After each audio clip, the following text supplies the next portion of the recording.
नमस्कार, मैं साक्षी। स्वागत है आपका हमारे चैनल पर।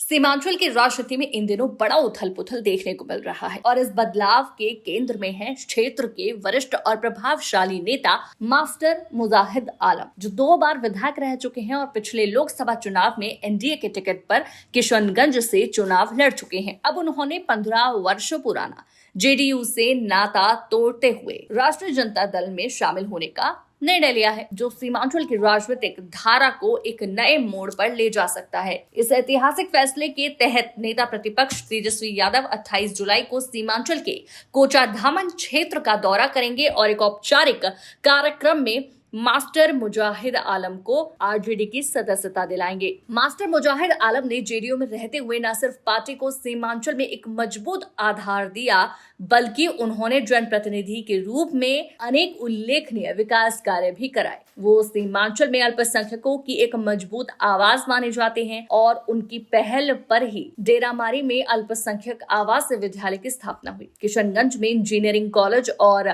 महिला आईटीआई जैसे संस्थान खुले, जिससे स्थानीय युवाओं को शिक्षा रोजगार की दिशा में नया अवसर मिला। साथ ही उन्होंने जिले की सबसे लंबी सड़क डीबी 50 रोड का निर्माण, असुरा बांध की मरम्मत और विस्तार, निसंद्रा पुल का निर्माण जैसे कई महत्वपूर्ण आधारभूत परियोजनाओं को मूर्त रूप देने में बड़ी भूमिका निभाई। हालांकि हाल ही में केंद्र सरकार द्वारा वक्फ संपत्ति संशोधन कानून लाया गया, जिसे लेकर उन्होंने न सिर्फ नाराजगी जताई बल्कि ये आरोप भी लगाया कि जेडीयू ने भाजपा के साथ मिलकर इस कानून को समर्थन देकर मुसलमानों के अधिकारों को ठेस पहुंचाई है। यही कारण था कि उन्होंने अपनी पार्टी से दूरी बनाते हुए इस्तीफा दे दिया। उनके इस फैसले से सीमांचल की राजनीति में नई हलचल पैदा कर दी है, खासकर तब जब उन्होंने पटना में नेता प्रतिपक्ष तेजस्वी यादव से शिष्टाचार मुलाकात की, जिसने राजनीतिक गलियारों में नए समीकरणों की संभावना को जन्म दे दिया। आरजेडी में उनके शामिल होने से पार्टी को सीमांचल में नया जीवन मिल सकता है, क्योंकि वो न केवल जमीनी कार्यकर्ता हैं बल्कि क्षेत्र की सामाजिक, धार्मिक और